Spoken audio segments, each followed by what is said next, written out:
जब लोग संपत्ति हासिल करने के लिए एक अंधी दौड़ में दौड़ने लग जाते हैं तो समाज में समानता की एक मांग उठने लगती है। यह समानता की एक भूख पैदा करती है और इसी तरह तृप्त ना होने वाली आज़ादी की प्यास एक निरंकुशता की मांग को पैदा करती है। नमस्ते, मैं हूं जिया, आप सभी का अभिवादन करती हूं। चैनल पर नए हैं तो प्लीज़ चैनल को सब्सक्राइब जरूर करें, वीडियो को लाइक और शेयर करें। इस वीडियो में तानाशाह और तानाशाही को विस्तार से समझने की कोशिश करती हूं।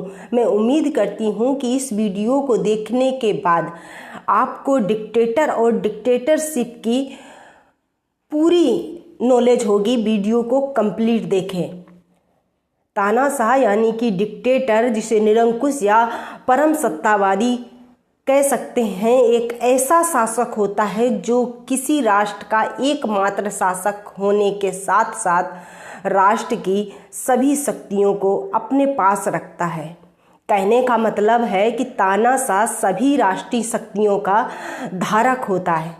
जब किसी राष्ट्र प्रमुख को तानाशाह कहते हैं तो राष्ट्र एक तानाशाही राष्ट्र कहलाता है। तानाशाह और तानाशाही कभी भी वंशानुगत और एक पीढ़ी से दूसरी पीढ़ी में नहीं जाती है। वर्तमान समय में तानाशाही या अधिनायकवाद उस शासन प्रणाली को कहते हैं जिसमें कोई व्यक्ति शासन प्रणाली के नियमों की अनदेखी करते हुए डंडे के बल से शासन करता है। अधिनायकवाद उस एक व्यक्ति की सरकार है जिसने शासन अपनी पिछली पीढ़ी से उत्तराधिकार के रूप में तो प्राप्त नहीं किया है बल्कि बलपूर्वक प्राप्त किया हो, जिसे पूर्ण संप्रभुता प्राप्त हो। संपूर्ण राजनीतिक शक्ति न केवल उसके संकल्प से जन्मी हो बल्कि कार्य क्षेत्र और समय की दृष्टि से असीमित और किसी अन्य सत्ता के प्रति उत्तरदायी नहीं हो और वह उसका उपयोग एकदम अनियंत्रित ढंग से अपने आदेशानुसार करता हो, जहां कोई विधि और कानून ना हो। तानाशाह का आदेश ही विधि और कानून होता है। डिक्टेटर शब्द को सबसे पहले प्रयोग करने वाले रोमन लोग थे, जो कुछ विशिष्ट प्रशासकों को इसलिए डिक्टेटर कहते थे कि उनके कोई सलाहकार नहीं होते थे। रोमन गणतंत्र के संविधान में एक अधिनायक यानी कि अधिनायकवाद से मतलब संकट की स्थिति में किसी एक व्यक्ति के अस्थायी रूप से असीमित अधिकार प्राप्त कर लेने से था। संकट टल जाने के बाद एक अधिनायक के असीमित अधिकार भी समाप्त हो जाते थे और उसे छोड़ते समय उसे उनके प्रयोगों का पूरा ब्यौरा देना पड़ता था। इससे पता ये चलता है कि विधान तथा शासितों के प्रति उत्तरदायित्व तानाशाह की प्रमुख विशेषता थी। आधुनिक काल आते आते प्रथम विश्व युद्ध के बाद किसी एक व्यक्ति या वर्ग के स्वार्थ के लिए विधान का उल्लंघन करना डिक्टेटरशिप का प्रमुख लक्षण हो गया। युद्ध ने जनमानस के मस्तिष्क को थकाने के अलावा उस पर संयम के स्थान पर सैन्य अनुशासन थोपकर सभी सामाजिक क्षेत्रों में आज्ञा पालन की आदत पैदा कर दी। सैन्य उद्देश्यों के लिए आवश्यक सत्ता के केंद्रीकरण ने लोगों को इस बात के लिए अभ्यस्त बना दिया कि वो सामाजिक समस्याओं के समाधान के लिए ऐसी निरंकुश सत्ता के निर्णय मान ले जो किसी के प्रति उत्तरदायी ना हो। ऐसी परिस्थिति में जनतांत्रिक प्रणाली यानी कि लोकतंत्र का विघटन होता महसूस होने लगा। परिणाम कुछ ऐसा हुआ कि युद्ध से सबसे ज़्यादा प्रभावित देशों में सामान्य तौर पर लोग ऐसे लौह पुरुष के स्वागत के लिए तत्पर थे जो अपने शौर्य, आत्मविश्वास और कटिबद्धता के बल पर उनका बिना मत लिए, बिना राय पूछे राष्ट्र के नाम पर अपनी इच्छा तथा आदेश से समस्याओं का समाधान कर सके। जनता की नज़र में डिक्टेटर वह कर्मठ व्यक्ति होता है जो स्वयं राष्ट्रीय प्रतीक बन किसी रहस्यमयी आकर्षण द्वारा अपने प्रति आदर का भाव जगा सके, इस आधार पर लोगों को महान होने का अनुभव करा सके कि वे उससे संबंधित है। प्लेटो लिखते हैं कि जैसे जैसे अमीर होता जाएगा वह और दौलत बनाने का विचार करेगा और मूल्यों के बारे में कम सोचेगा।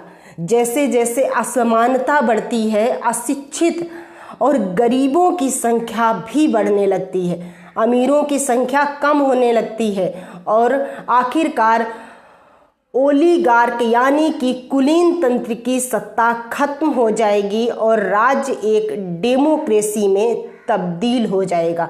प्लेटो आगे कहते हैं, हमारे लिए जो कि लोकतंत्र की तारीफ सुनने के अभ्यस्त हैं, ये सुनना कि डेमोक्रेसी एरिस्टोक्रेसी और ओलिगार्की के बाद तीसरे दर्जे की शासन व्यवस्था है, थोड़ा अजीब लगता है। और जिस तरह ओलिगार्की एरिस्टोक्रेसी यानी कि शिष्ट जन से निकली थी, डेमोक्रेसी से निरंकुशता निकलेगी। साधारण भाषा में उनका कहने का मतलब ये है कि डेमोक्रेसी ही निरंकुशता को जन्म देती है।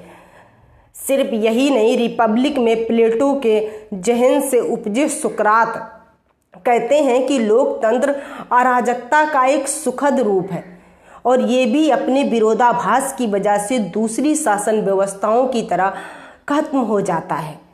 अधिनायक तंत्र व्यवस्था के व्यवहार में इतने लाभ हैं कि अनेक लोकतांत्रिक राज्यों में जनता लोकतंत्र में कुछ लोगों की मनमानी करने की स्वतंत्रता से ऊबकर अधिनायक तंत्र व्यवस्था की मांग करने लगती है, कामना करने लगती है। अगर अधिनायक तंत्र के उत्कर्ष के कारणों की खोज की जाए तो पता चलता है कि जिन जिन देशों में निराशा, अव्यवस्था, असंतोष का अभाव था, वहीं अधिनायक तंत्र का उदय हुआ है। जिन देशों में लोकतंत्र व्यवस्था लोगों में निराशा और अभाव का कारण बनी, वहीं डिक्टेटरशिप व्यवस्था की स्थापना हो गई। आज भी अनेक राज्यों में जनता अधिनायक तंत्र को अच्छा मानकर निरंकुश शासकों का पूर्ण समर्थन करती हुई दिखाई देती है। सभी महत्वपूर्ण अधिनायकों में धार्मिक सांप्रदायिकता की विशेषता होती है।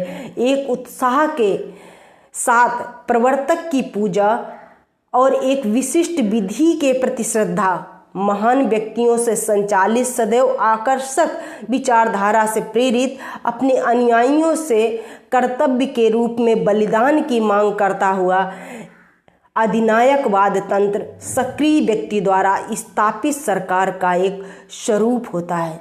वह उन पराक्रमी और गतिशील वर्गों को लेकर चलता है जो खुद किसी विशेष कार्य के लिए तत्पर रहते हैं, जैसे सेना, सूर वर्ग और सर्वहारा वर्ग।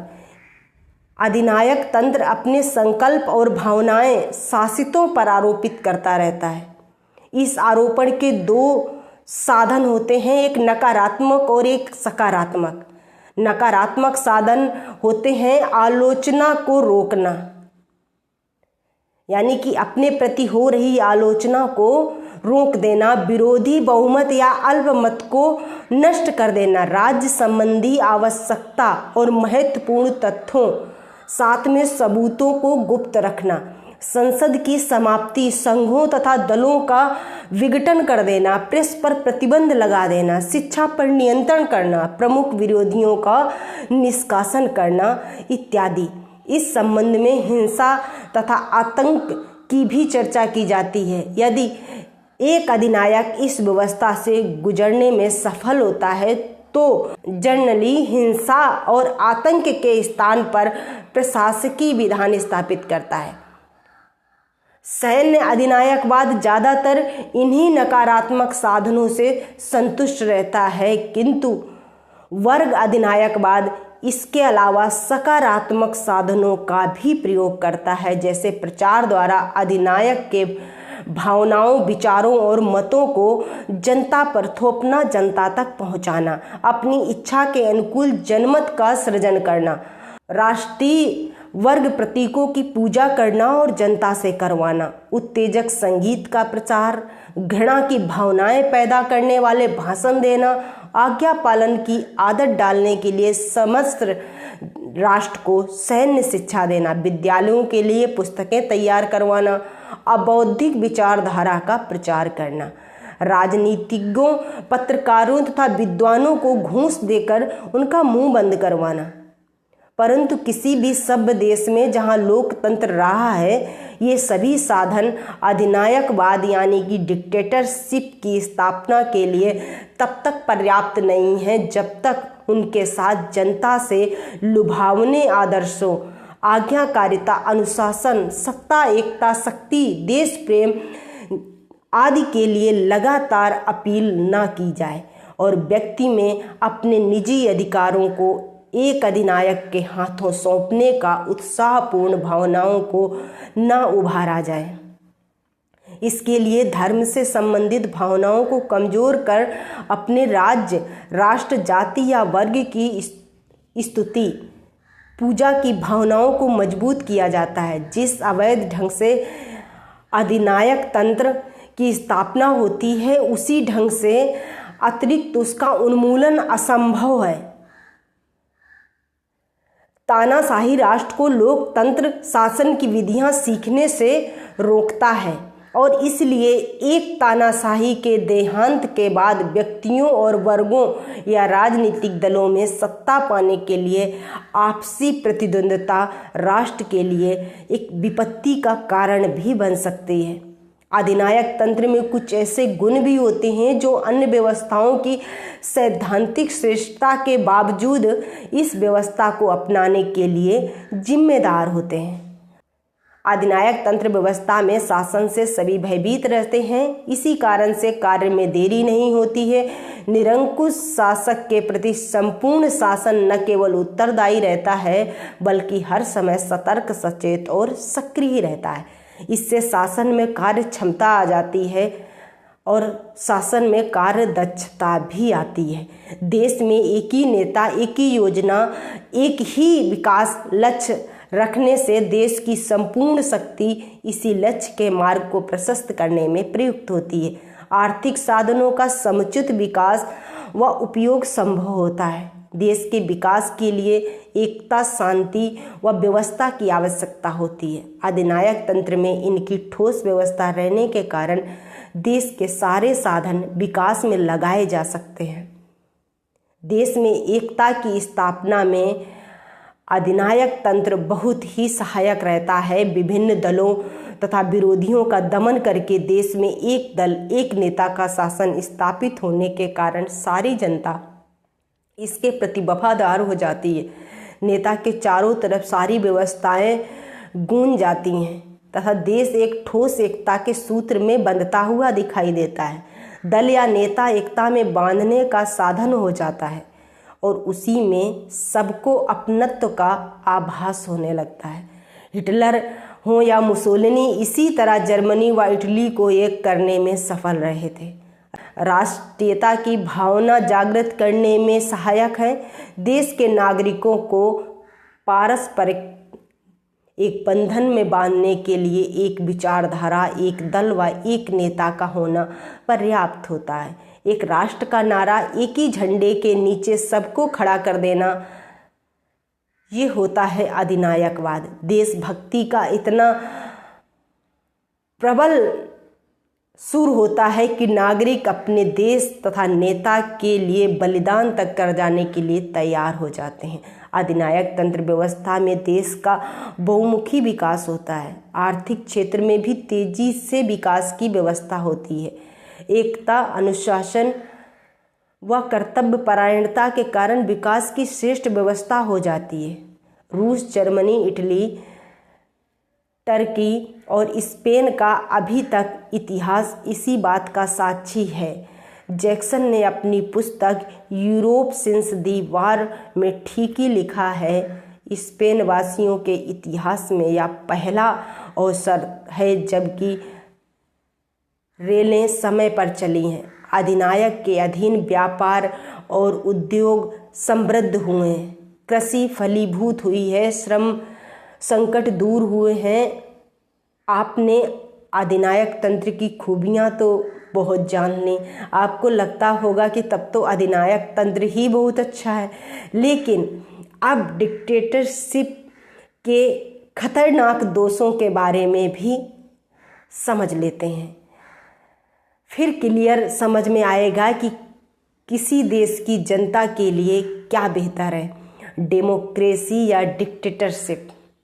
अधिनायक तंत्र में गुणों के होते हुए भी इस प्रणाली का किसी भी देश में लंबी अवधि तक टिक पाना संभव नहीं हो पाया है। इतिहास ऐसे प्रमाणों से भरा पड़ा है जहां कभी भी अधिनायक तंत्र स्थापित होता है, वहीं पर एक स्थिति ऐसी भी आती है जब जनता सत्ता संपन्न सर्वोच्च शासक को उखाड़ फेंकने के लिए हिंसात्मक क्रांति तक का सहारा लेने में नहीं हिचकिचाती है। इससे स्पष्ट होता है कि इस व्यवस्था में कुछ कमियां अवश्य पाई जाती हैं। इस व्यवस्था में व्यक्ति के व्यक्तित्व का सम्मान नहीं होने के कारण व्यक्ति को सब कुछ सुविधाएं होने के बावजूद भी उसे अपने व्यक्तित्व को अपनी इच्छा के अनुसार विकसित करने का वातावरण नहीं मिल पाता है। वह अपने जीवन को अपूर्ण ही रखने पर मजबूर हो जाता है। व्यक्ति को किसी भी प्रकार की स्वतंत्रता नहीं मिलती है। इससे उसका व्यक्तित्व दब कर रह जाता है। तानाशाही व्यवस्था में मौलिक अधिकारों और व्यक्तिगत स्वतंत्रता को कोई स्थान और महत्व नहीं दिया जाता है। तानाशाही व्यवस्था का सबसे बड़ा दुर्गुण व्यक्ति के व्यक्तित्व के दमन का वातावरण बनाना है। अधिनायक तंत्र शासन व्यवस्था में अत्याचार और अनाचार का बोलबाला हमेशा रहता है। अधिनायक तंत्र अपनी सत्ता को बनाए रखने के लिए आतंक फैलाए रखता है। विरोधियों का बर्बर तरीकों से सफाया कर दिया जाता है।